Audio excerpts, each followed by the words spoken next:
Imagine a moonless night on the hills of Bashan. The torches barely light the field, but something draws the attention of the Hebrew warriors. Towering figures, taller than any man, advancing silently like living walls. They are the Rephaim, a people of giants whose memory has endured through generations.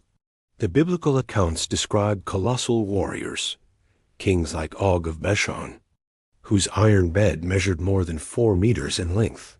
For Israel, to face them was like challenging an army of shadows, greater than imagination itself. But the mystery goes further. In some ancient texts, the Rephaim appear not only as giants of flesh and bone, but as spirits of the underworld, silent inhabitants of Sheol.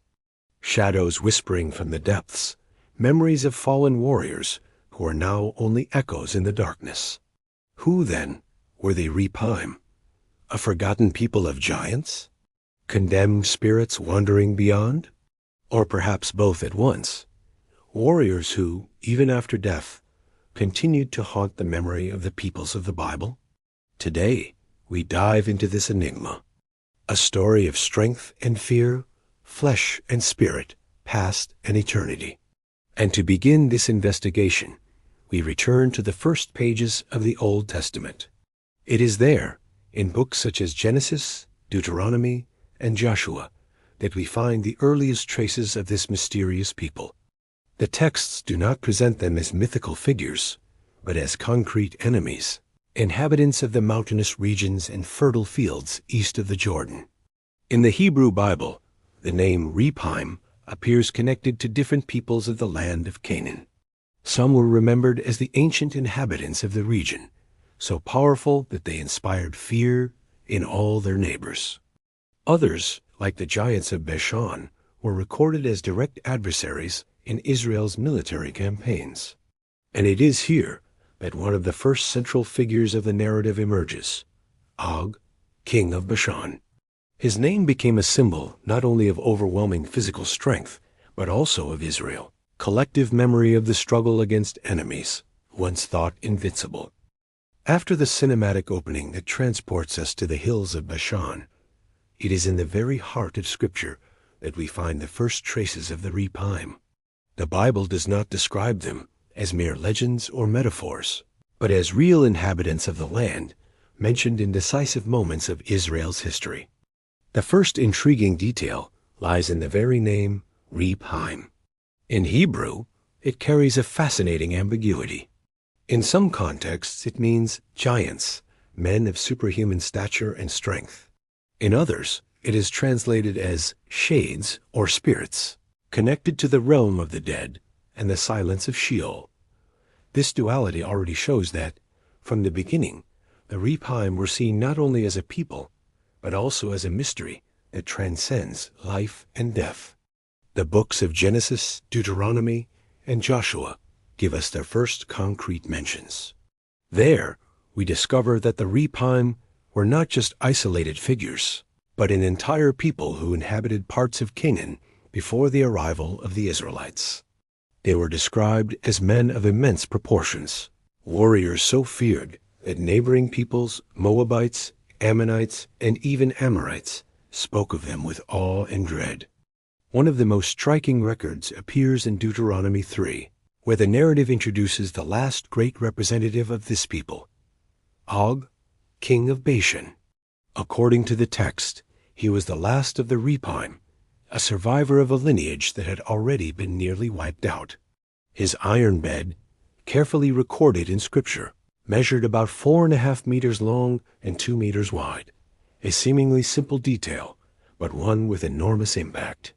After all, why would the biblical text bother to mention the bed of an enemy king? The answer seems clear, because his colossal stature was so impressive that it remained etched in Israel's collective memory. But Og was not merely a folkloric figure or a legendary king. He ruled Bashan, a strategic region rich in pastures and fertile land, located east of the Jordan River. For the Israelites, facing Og and his army meant confronting not only giants of flesh and blood, but also the weight of a symbol, the embodiment of human fear before the impossible. This confrontation becomes even more powerful when we remember that shortly before, Israel had already faced Sihon, king of the Amorites, also associated with giant peoples. In other words, the conquest of the Promised Land did not begin against ordinary enemies, but against nations marked by the presence of the Rephaim. For the Hebrews, each victory over these peoples was more than a territorial triumph. It was proof that the God of Israel stood above any force, no matter how great. Behind these accounts, however, lingers a shadow. If Og was the last of the Rephaim, as Deuteronomy claims, then who were his ancestors? Where did they live? And why did so many neighboring peoples preserve the memory of these giants even after their defeat? These questions lead us to see the Rephaim not merely as warriors of mythical proportions, but also as a historical and spiritual enigma. A people whose presence echoed not only on the battlefield, but also in the imagination and fear of ancient nations. And it is precisely at this point that the narrative sharpens into suspense. If the Rephaim already inhabited the land before Israel, could they be connected to the older stories of giants in Genesis, such as the Nephilim? Or was their origin completely different, rooted in local traditions and the memories of forgotten peoples? These questions remain hanging in the air like the echo of heavy footsteps in a dark valley. And it is from them that we begin to unravel the complex identity of the Rephaim.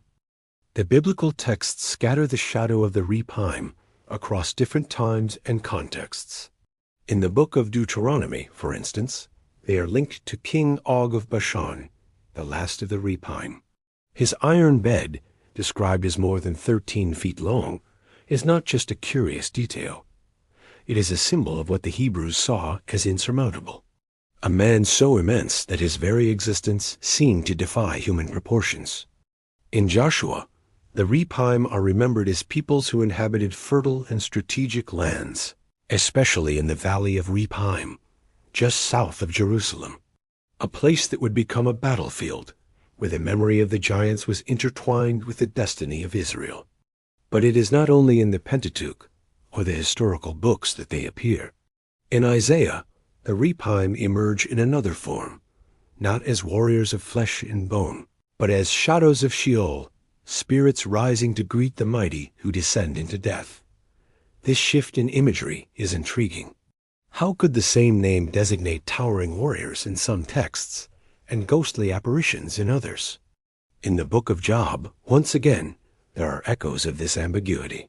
The Rephaim are mentioned as the dead who tremble beneath the waters, in a picture heavy with symbolism, linking them to invisible forces beyond human comprehension.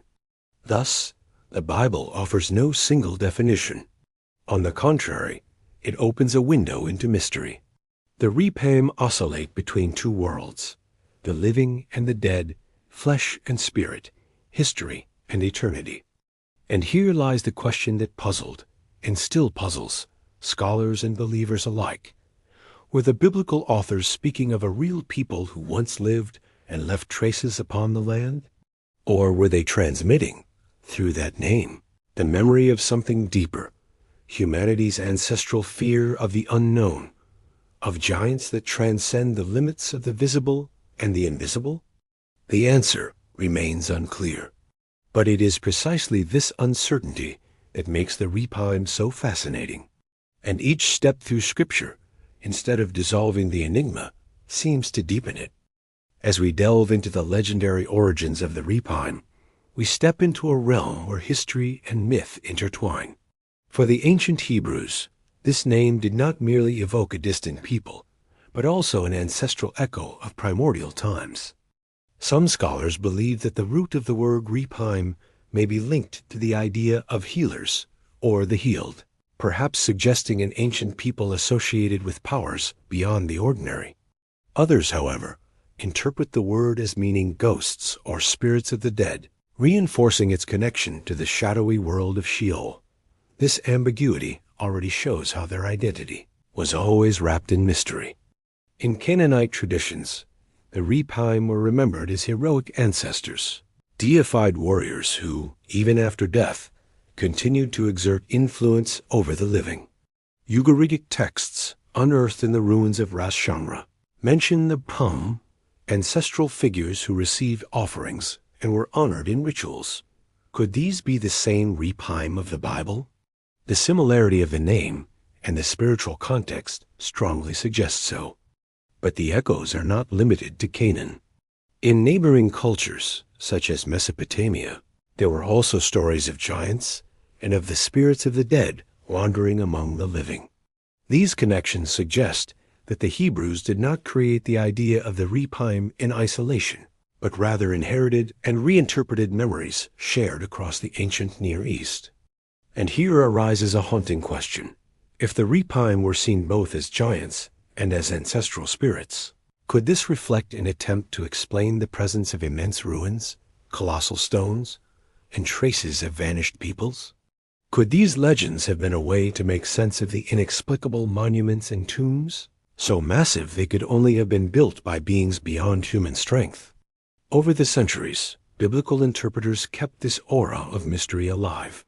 Some rabbis described them as rebellious peoples, destroyed by the flood, survivors of a lost age. Others as mere bodiless specters, eternal prisoners of the underworld. The Christian tradition, in turn, often confused them with the antediluvian giants, drawing them closer to the Nephilim. Thus, what we have is not a single story, but a mosaic of memories, interpretations, and symbols. The Rephaim do not belong only to the geography of Bashan or the valley near Jerusalem. They also inhabit the shadowy territory between myth and history, between the memory of nations and the fear of the unseen. And the closer we draw to these legendary origins, the more the question echoes. Are we dealing with a people of flesh and blood whose marks were lost to time? Or with cultural shadows, spirits transformed into myth to explain the unexplainable? As we follow the footsteps of the Rephaim, we inevitably arrive at the kingdom of Bashan. Located east of the Jordan, this fertile and strategic land was marked by vast plains, dense forests, and imposing fortresses. Bashan was the territory of Og, the last king of the Rephaim, mentioned in the Bible as a man of extraordinary, almost legendary proportions. The book of Deuteronomy 3:11 gives us an intriguing detail. Og's iron bed, preserved as a relic, measured approximately 4.5 meters in length. This record was not merely a curious fact, but a permanent reminder of the unusual stature of that monarch. For the Israelites, that bed was more than furniture. It was a symbol, proof that they had faced and defeated an adversary of superhuman scale. The biblical narrative describes the conquest of Bashan under the leadership of Moses. Israel, a people marching toward the Promised Land, had to cross hostile territories, facing powerful nations and kings unwilling to yield. Among all these enemies, Og stood out as a unique challenge, not only because of his army, but also because of the aura of invincibility that surrounded him. Imagine the scene. Israelite warriors, many of them simple shepherds turned soldiers, standing before solid walls, and a king whose presence seemed almost mythical. The battle against Og and his men was more than a territorial conflict. It was a clash between human frailty and the memory of a people associated with giants. The victory over Bashan not only secured fertile lands for Israel, but was also interpreted as a sign of God's direct intervention. The people who had left Egypt now found themselves able to defeat even those who seemed like remnants of another age. And yet, the echo of that confrontation did not fade away. The name of Og and the memory of the Rephaim endured, like a shadow cast upon the biblical imagination. And here arises the question that still resonates. Was Og truly the last of his lineage? Or does his remembrance suggest that, even after their defeat, the idea of the Rephaim lived on, walking beside Israel as a specter of ages past? If until now the Rephaim had already appeared intriguing as flesh and blood warriors, the biblical narrative and ancient Near Eastern texts take an even more mysterious turn. In certain passages, they are not presented merely as giants, but as shadows, spirits of the underworld. The Hebrew word Rephaim is, in fact, used in some contexts not to designate living giants, but to refer to the dead, the silent souls that inhabited Sheol, the realm of darkness and forgetfulness. The prophet Isaiah 14:9 paints a disturbing picture. Sheol beneath is stirred up to meet you when you come. It rouses the shades, Rephaim, to greet you, all the leaders of the earth. It raises from their thrones all the kings of the nations. Here the Rephaim appear as dead kings, as ghosts rising from the dust to welcome others descending into darkness. They are not armed warriors, but spectral memories of past glories. This detail reveals a profound aspect of the ancient worldview. For many peoples, giants who had fallen in battle did not disappear completely. Their presence lingered like echoes in eternity, figures without bodies, but still heavy in collective imagination. They were both memory and warning, a reminder that the greatness and terror of the past did not die easily. Alongside the Bible, we find in Ugaritic texts, writings from a neighboring city-state of Israel, mentions of Rephaim, clearly cognates of Rephaim. These Rephaim were invoked in rituals as ancestral spirits, lords of the underworld, intermediaries between the living and the dead. Here, the line between religion, myth, and history blurs. Were the Rephaim spirits venerated in pagan rites, which the Bible redefined as silent dead? Thus, what once seemed simple, a people of giants defeated by Israel, gains new layers. The Rephaim are not confined to flesh and the iron of their weapons, but extend into the unseen darkness, as if their power had transcended death itself. And this idea raises an unsettling possibility. When the Hebrews told stories of fighting the Rephaim, were they not only recounting ancient battles, but also struggling against memories that refused to die? Against the persistence of an enemy who, though vanquished in the physical realm, survived in the spiritual one? The ancient Hebrews knew well the difference between visible enemies, warriors of flesh, blood, and sword, and invisible ones, manifesting in the shadows of memory, in nightly fears and echoes of the past. The Rephaim occupied a troubling space precisely between these two worlds. On the one hand, there was the concrete record, giants defeated in historical battles, kings such as Og of Bashan, whose iron bed measured more than 13 feet in length. These memories anchored the Rephaim in the physical world, as real adversaries once faced by the armies of Israel. But on the other hand, there lingered an ethereal, almost ghostly narrative. When mentioned in poems, laments, and prophecies, the Rephaim became shadows. They were not merely dead warriors, but persistent memories, present in every pagan ritual that invoked them and in every account that described them as inhabitants of Sheol. This dilemma, were they men or spirits, flesh or shadow, fueled the imagination of the people and gave the stories a power that transcended time. For Israel, speaking of the Rephaim meant confronting a double challenge: the fear of battling colossal enemies on the battlefield, and the fear of facing invisible forces that lived on in the collective imagination. It is at this point that the enigma of the Rephaim deepens. They do not fully belong either to the world of the living or to the world of the dead. They exist in a kind of threshold, a borderland where reality and myth intertwine. And it is precisely this borderland that still unsettles us today. For if the Rephaim were merely giants from a distant past, how can we explain their recurring presence in songs and lament centuries after their defeat? What made them persist in stories, as if they could not be forgotten? Perhaps the greatest power of the Rephaim was not in their stature or strength in war, but in their ability to endure, to never fully die, to remain fixed like an echo that continues to pass through generations. Among all the images connected to the Rephaim, perhaps none is as disturbing as their association with Sheol, the place of shadows, the realm of the dead in Hebrew tradition. For the people of Israel, Sheol was not a burning hell but a silent, cold domain where souls had no voice, only whispers, faint echoes in the darkness. And surprisingly, it is in this setting that the Rephaim appear in some biblical texts. They are not portrayed merely as fallen warriors, but as spirits who still respond, who still whisper, as if their memory could not be erased even by death itself. The prophet Isaiah, for example, describes a striking scene.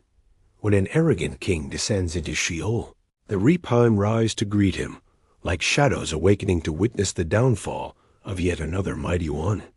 This image is deeply symbolic. The giants of the past, now reduced to echoes, become silent judges of others who share their fate. This detail raises an intriguing reflection. Did the Rephaim, even after death, carry an authority, a spiritual presence that set them apart from the rest? Or did the neighboring peoples, by venerating their ancestors, build around them an aura of eternity that eventually seeped into Israel's own memory? What we do know is that, in the Hebrew imagination, the Rephaim did not simply disappear. They became part of the landscape of the afterlife, figures who still hovered at the boundary between the world of the living and the world of the dead. And this is precisely what made them so threatening. It was not enough to defeat them in battle, for their presence persisted on a spiritual level in the dark corners of collective memory. This double dimension, flesh and shadow, body and echo, gave the Rephaim an almost immortal force. While other peoples and armies were remembered only for their victories or defeats, the Rephaim remained as continuous presences, evoked each time someone spoke of Sheol. But deep down, the question remains, were they truly active spirits in the afterlife, or merely poetic symbols used by the prophets to describe the fall of the mighty? Perhaps we will never know for certain. What we can affirm is that, in the hearts of the ancients, the name Rephaim was never just a memory. It was a presence. And if Sheol was the house of forgetfulness, how can we explain that the Rephaim were remembered, whispered, almost revered in the eternal silence? But the biblical narrative introduces a decisive element, divine encouragement. God commanded Moses not to fear Og or his army, assuring him that victory was already granted. What could have seemed like an unequal battle became, in truth, a demonstration that no power, no matter how colossal, could stand against God's purpose. The confrontation is described briefly, yet powerfully. Israel defeated Og, his sons, and all his people, conquering 60 fortified cities. What seemed impossible turned into triumph. And with Og's fall, the very memory of the Rephaim began to crumble. The last representative of that legendary lineage was defeated, and his downfall became a testimony to God's faithfulness in fulfilling his promises. Yet Og's name was never erased. Through the centuries, he remained an ambiguous symbol. For some, a defeated enemy. For others, an echo of the ancient lineages of giants that once walked the earth. His iron bed, remembered in Deuteronomy, may not only have been a historical record, but also a piece of memory, a tangible proof that perpetuated the belief that these beings truly existed. And so, Og's story closes a cycle. With his death, the visible era of giants comes to an end, but the mystery of the Rephaim does not vanish. For even though they were defeated in the flesh, they continue to live on in imagination, in tradition, and in the shadows of ancient texts. And the question lingers, was Og truly the last, or merely the last one history dared to record? When Israel was taken into exile in Babylon, the collective trauma rekindled ancient memories. The lost land, the destroyed temples, the overwhelming sense of vulnerability before colossal empires, all of it brought back the echoes of the past. It was in this context that the old legends of the Rephaim gained new layers of meaning. The prophets, when speaking of God's judgment upon the nations, often used powerful imagery, and among these, there were allusions to the shadows of the dead, to the hosts of Sheol, to the ancestral figures who had once terrified kings and peoples. For the exiles, invoking the Rephaim was a reminder that even giants had fallen, and that no human power, no matter how imposing, could stand forever before the God of Israel. In the Psalms and wisdom writings, we find subtle but revealing references. The Rephaim appear as silent spirits in the underworld, as echoes of an extinguished greatness. They were no longer merely warriors of flesh and blood, but symbols of the fragility of existence, reminders that even the strongest had been reduced to dust. Over time, these literary fragments helped shape the Jewish understanding of the afterlife. Sheol was not just a place of shadows, but also a repository of forgotten stories, where the great warriors of the past, the Rephaim, remained as silent witnesses to the common destiny of all mortals. And so, the exiles who wept by the rivers of Babylon could find a strange kind of comfort. If even the giants had fallen, then the empires that now oppressed them would one day crumble as well. The dark past became, paradoxically, a promise of hope for the future. As the Bible moves into its deeper and more symbolic layers, especially in the prophetic and apocalyptic texts, the memory of the Rephaim becomes intertwined with visions of judgment and eternity. They appear not merely as a distant memory of fallen warriors, but as a symbol of the downfall of all human arrogance. The prophet Isaiah, for example, describes in one of his visions the fate of the kings of the earth who descend into Sheol, where they are greeted by the spirits, among whom are the Rephaim. The image is striking. Giants who once dominated battlefields are now reduced to shadows, powerless, waiting in the darkness. It is a portrait of divine irony, where those who seemed invincible become witnesses to God's absolute sovereignty. In Jewish apocalyptic imagination, which would later influence even the Christian book of Revelation, the Rephaim symbolize the limits of human strength. They remind us that all greatness apart from God is destined to fade away, and that even the mightiest colossi of history ultimately fall under eternal judgment. Thus, the fate of the Rephaim is not merely a forgotten chapter of biblical archaeology. It becomes a universal metaphor. Every empire, every warrior, every giant who defies the Creator ends up reduced to silence. The Rephaim, therefore, are the echo of an unshakable truth.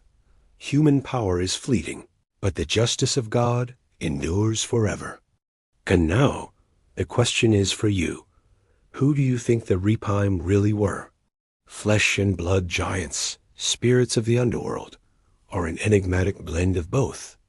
And if this journey through the enigmas of the Bible made sense to you, consider subscribing to the channel to continue with us in the next discoveries. There are still many hidden peoples and characters within the Scriptures, waiting to be unveiled. God bless your life.